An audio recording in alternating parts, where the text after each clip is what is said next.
Okay, the purpose of this video is to show you the basics of how to do ordinal judge placement, and I'm going to use the 2015 Georgia State tournament as an example. Two things to know about it are it had three different divisions. It had a JV and a novice that goes 6 rounds, and then it had an open division that went 8 prelim rounds, and then they cleared. And then the trick there is always that rounds 7 and 8 of open, they're also running elim rounds in JV and novice. And then the second thing to know is I have changed all the judge names to match the historical names of former New York Met players, so as to preserve the confidentiality of the prefs. Anyway, a couple things to know before you start on your judge placement. The first thing is you want to go to Settings and Events. When you select that, your list of events will show up over here. So click on that. And then you want the tabulation settings. Now if you scroll down here, you will see this thing that says ignore pref once an entry loses, and you can enter the number there. That's essentially setting what the breakpoint is. So if you know you're going to clear 5-3 teams, then you can say, okay, well, once you get to your 4 losses, you're out of the tournament. That putting a 4 there means that at 3 you're going to be at the break line, and if you have fewer than 3 losses, that means that you're above the break line, and that's what the computer will give a lot of attention to that setting. Anyway, that's how you set it. All right. Now, one other thing to look. Now I'm going to come over here to the schematics and go to open, and what we're going to do is pay around 7. So as you can see, I've got a bunch of judges there already. I'm just going to erase those judges. Okay, and when I do, here's something you want to pay attention to. Okay, so we're in round 7. We have 2 more rounds left. And down here, this will tell me, on my current pairing, I have assigned no judges, and I'll need 60 for the current pairing. And in the future, I'll need 60 more. So if you add this 60 and that 60, that means you need 120 rounds of judging. And this shows that I've got 144 rounds. So I'm 24 over, 144 rounds of judging across 97 judges. Now, if you add those two together, that's okay. You can also click this Judge Use button, and it'll do all that math for you. The top 2 is showing what's going on in JV and Novice, which we're going to ignore since we're pairing round 7. Those events are already done. But for open here, you can see, all right, I need 60 on my current panel, I need 60 in the future, and I have 144 rounds left. That's what's going on in open. Then in the analysis here, that repeats that math for me, which shows me I've got 24 rounds of judging more than I'm going to need to finish it. And that's good. The reason you're checking all this is just to let you know you can generally improve the quality of the judge placements if you're willing to burn more judges or lose more rounds of judging from your lower prefed judges. And so going in knowing how many rounds that is. So I can lose about 12 rounds of judging now in round 8 and be okay. All right, now I'm going to go back to the pairings. Okay, to get to the ordinal judge placement, you if this button is got that plus sign, you want to hit it to expand it. And you want to now assign the judges. You can see we have no judges placed. So I'm going to click that button. And as the screen loads, if you've never been here before, click this button, Help Me, I'm Lost, and that will explain what's going on in the rest of it. And the other thing to know is that with all these boxes here, if you hover your mouse, a little explanation will pop up, and that'll tell you. Now, I know this looks like a lot of information, but here you're just coming up with the weights. You're telling the computer what to pay attention to when it places the judges. And so really, these two are the only things you'll need to fiddle with. This, where we set that 4 wins, that tells us what the break point is, and you can mutz with it here, but it's a little unreliable, so I would change that at the other setting. If you're going to use elim panels, this will become relevant. If you are going to try to stick in hard-to-place judges, which we won't need to do here, you would adjust that. And then this just tells you what your targets are. So that says your average pref, you want to put a judge that's in the top 50th percentile for both teams, and in the top, and with a mutuality of 30. So if you subtracted one rating from the other, that the preferences will be no more than 30 points apart. As you can see, you can set those separately above the break line, at the break line, and below the break line. All right, so that gets us back to these are the only things that you want to pay attention to. Basically, the problem that you've got is you can stick good judges in the rounds. But if you do that, you'll burn up all the rounds of your good judging, your highly pref judging, and then you won't have any of that left for future rounds. So this just says you want to put a number between 0 and 1 that weights these relative to each other. And so I'm just going to change this to 0.5 and 0.5. Actually, let's start at 0.4 and 0.5. And then to do it, you just click the Run Trial button. Now, as soon as you've clicked that, everything below here just gives you information about how good the pairing is. And if you like it, you click this button to save it. But what this says, okay, starting above the break line, our average pref was 12, and the worst judge we stuck in was a 35. The lowest rated judge was a 35. And I've added some comments here that lets you know these are all looking pretty good. So above the break line, I'm averaging 12 with an average mutuality of 3.5. At the break line, I'm averaging a judge of 15 with an average mutuality of 7, and below the break line, it's 35 and 7. As you can see, we're willing to go down much lower on the pref below the break line. Okay, this tells me that just the judging is pretty good, and I mean, just think about it for a second. Okay, you get to rate the judges, and this is a percentile.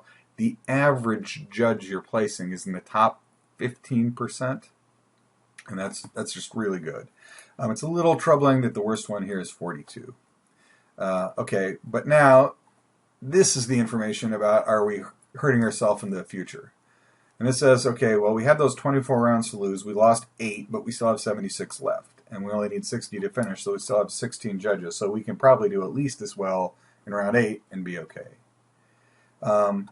This tells you what is the average pref of the judging left. And this said, okay, well, before the average pref, so if you took all the judges you had and all the rounds they were judging, before you ran this trial, your average pref was 43.8, and it went up to 45.8. So that means that we burned up some of our good judging. That's probably okay because it's round 7 and we got so many extra judges for round 8, but it's something to think about. And this talks about just regardless of the number of rounds you have left and regardless of the average pref, do you just have enough bodies? And this says, okay, well, we still have 76 judges that owe you a round and 60 bodies left, so you're fine. Okay, now that information is also going to show up down here. So this is above the break line, at the break line, and below the break line, and then it'll be repeated down here in the rounds of commitment left and whatnot. What I do want to say is once you click that save button, all this information is going to slide over here. So this will show you this is what is currently saved when, as you can see, we don't have anything saved, so there's nothing there. And this is what you just got in your last trial. And then the last thing is if you're interested, you can look down here, and this shows you the pairing, and it shows you the judges that have been stuck in there and ratings that those teams gave them. So this says this judge, in this debate, Judge Louis Altman, or Rod Gaspar, the starting center fielder for the 1969 New York Mets, was given a 22 by the first team and 19 by the second. That gives us a mutuality of 2.8 and an average pref of 20.6. And as you can see, it marks whether or not it's above the break line or below it. Okay, so we like those. Let's click on Save Them. And that will show me the save's completed. And then after you click that button, that means everything that was here is shifted over. So this is what is saved. As long as we don't hit save again, we will never lose that set of judge placements. But I was weighting the future pref, but the only thing I'm really concerned about is that this went from 43.8 to 45.8. And the message is you can say the future pref got worse and by a decent amount. We're still probably okay, but it might be something to fiddle with. So what I'm going to do is take this future pref, crank that up to 0.6, and now click on Run Another Trial. Okay, now notice I haven't saved any of that. So this is just, it's taken another crack. All these things look pretty good. My averages are still, and I haven't put a judge lower than the top 40th percentile for any debate that's still in it. And my average mutuality is still really good. This was 45.8, and now it's still 45.8, so it didn't change at all. And I still only lost 8 rounds of judging. So basically, on the second run, I've improved things so that this is probably a better set of judges to use. So before I click that, just here, this will show me who I'm losing rounds from, and you're going to lose rounds from your bad judges. Now here it's placed a little funky. But it'll look like that. It doesn't look like that because I changed them all to New York Met names. But as you can see, this is 1 to 100. Their average rating, their average percentile. So the worst you could be is 100. The best you could be is 1. But this is 73. So that means this judge is going to be hard to get rounds out of. And that 68, 65, 77, these are judges you're just going to really struggle to get rounds out of in open division. This are showing me the top 50 judges that I've burned, and that's not such a big deal in round 7, but you want to pay attention to these in the early rounds. You might want to go back and see if you can make a manual change to get them out. And I think that's all the information that's in there. Okay, so now down here, this is saying that that thing that we had saved, this was our first run. This is what we did on the second run. And what this tells you is, this is our average, was 12.9.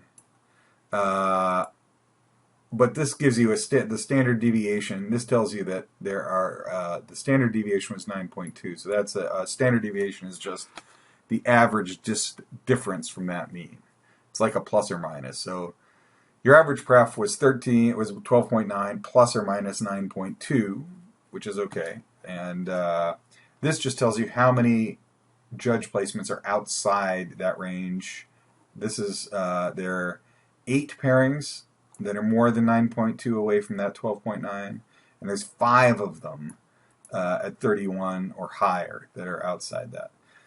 So this average tells you, that is kind of telling you how well you did overall, but this number is telling you how many of them are kind of on the lower end. Now in this case, we know that our worst placement is only 35.7. And so I guess I feel like if you're getting a judge in the top third of the pool, you're going to be okay. That's a fine judge placement. So I'm not too worried about this. But if you saw where there were sort of this number looked good, but this number was high, that's what that information is telling you. Okay, now so that's above the break line, and we got an identical set of numbers, so we know that we don't have to worry about that.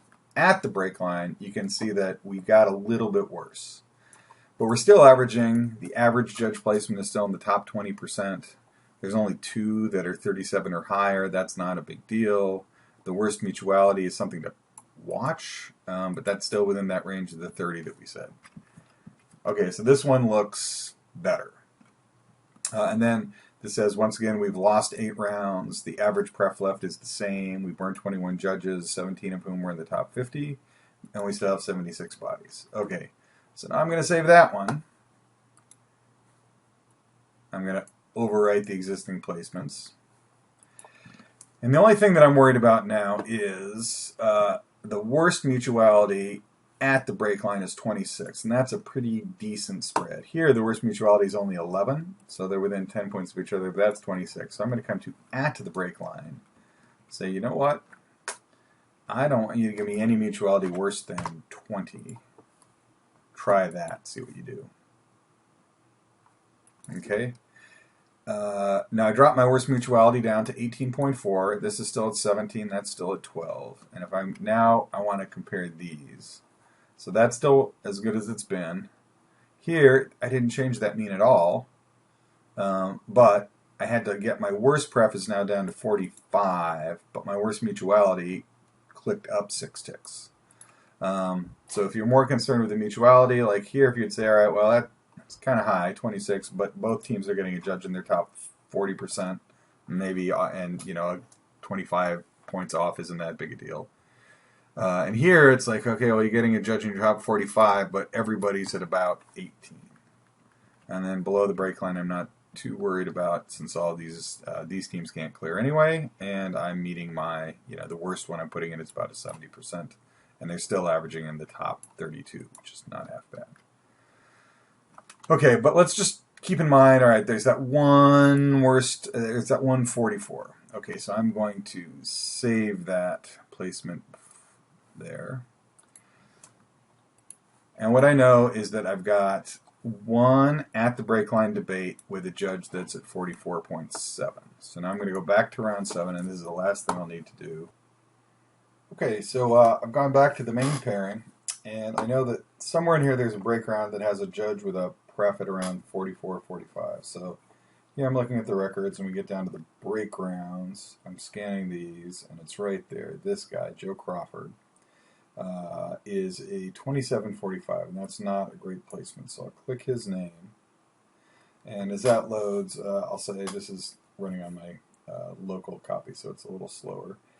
And one school of thought is you would not make any manual swaps at this point. You just decide the computer has done it in the aggregate. I know I've got the best judge placement that I can get, so I'm going to quit. Another one says if there's one or two pairings I know that I can fix, it's worth at least looking at to see what I can do. So this judge has one round appointment left, was in for 4, has only judged 3 is how you read that. Alright, let's see what our options are. Now if I wanted to do a double swap, I could pick that, but here let's just see what my other options are. Here's a 2021, that's a judge that I would replace.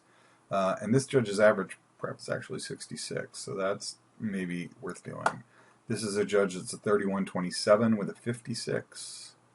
And I could also do here, this is a judge that only has a 2-round commitment, has an average prep of 71. Now, this is more mutual because that's a 2744.